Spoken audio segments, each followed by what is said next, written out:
시청자 여러분 안녕하십니까? 윤석열 총장이 오늘 아침 동아일보 인터뷰에서 중요한 문제에 관해서 언급을 했습니다. 제가 대표적으로 서너 개를 추려서 정리를 했습니다. 그 중에서 제가 가장 중요하게 생각하는 것은 언젠가는 윤석열이 건너야 되는 적폐 수사의 강. 아직도 그가 박근혜 정권에 대한 적폐 수사에서 저지른 여러 가지 무리수, 이런 것 때문에 윤석열을 받아들일 수 없다라고 얘기하는 보수 인사들이 적지 않습니다. 이 부분을 동아일보가 직격적으로 물었습니다. 박근혜 이명박 전 대통령의 구속과 이재수 전 기무사령관 등 수사를 받다가 목숨을 끊은 사람들 등에 대한 야권 내부의 비판을 어떻게 풀 것인가? 윤 총장은 잠시 침묵했다가 그분들을 생각하면 마음이 무척 아프다. 이유 여하를 막론하고 저로 인해 가슴 아픈 일을 겪은 모든 분들에게 위로와 유감을 표한다. 검사는 수사로 인해 어려움을 겪게 되는 분들을 최대한 배려하고 늘 미안한 마음을 가져야 한다. 그분들이 저에 대해서 섭섭한 감정을 가지고 경우에 따라서 원한까지 가지고 있을 수 있는 부분을 충분히 이해한다. 자, 그리고 얼마 전에 기자회견을 통해서 윤석열 총장의 사과를 요구했던 김용판 전 서울경찰청장, 국가정보원 댓글수사 축소 은폐 혐의로 기소됐다가 무죄를 받은 사람이죠. 김용판 전 청장에 대해서도 같은 마음을 전하고 싶다라고 얘기를 했습니다. 자, 그러면서 일부 수사가 무리했다라는 점도 우회적으로 인정을 했습니다.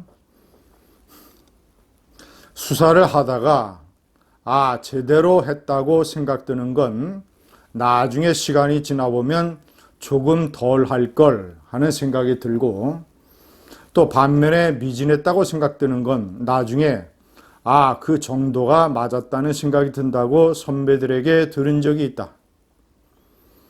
저 역시 검찰총장을 마치고 나서 보니 선배들의 경험담 내지는 가르침이 이해가 되는 면이 있다.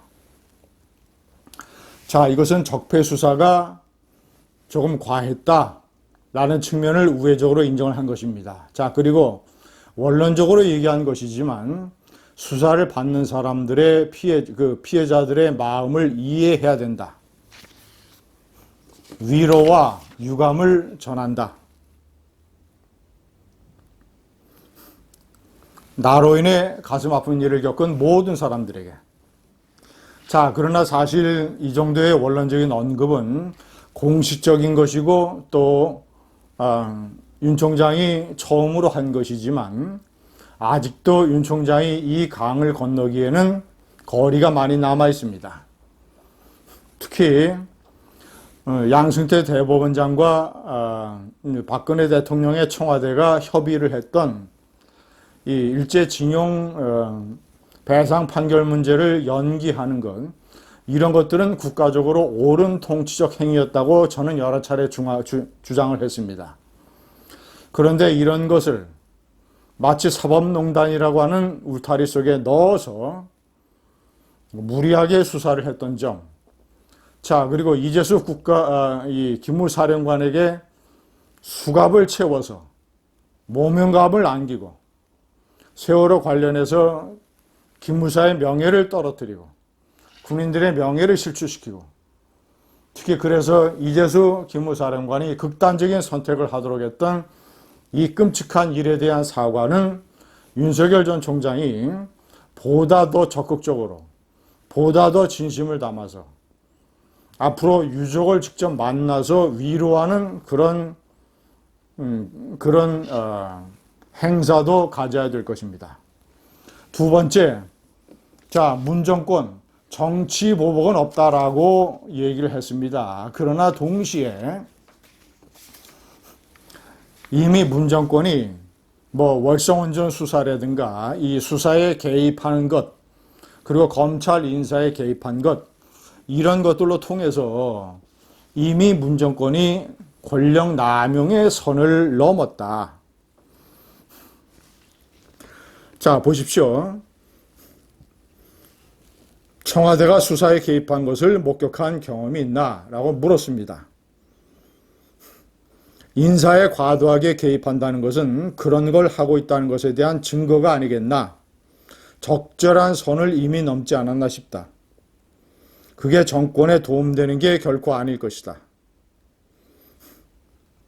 자, 그 전에는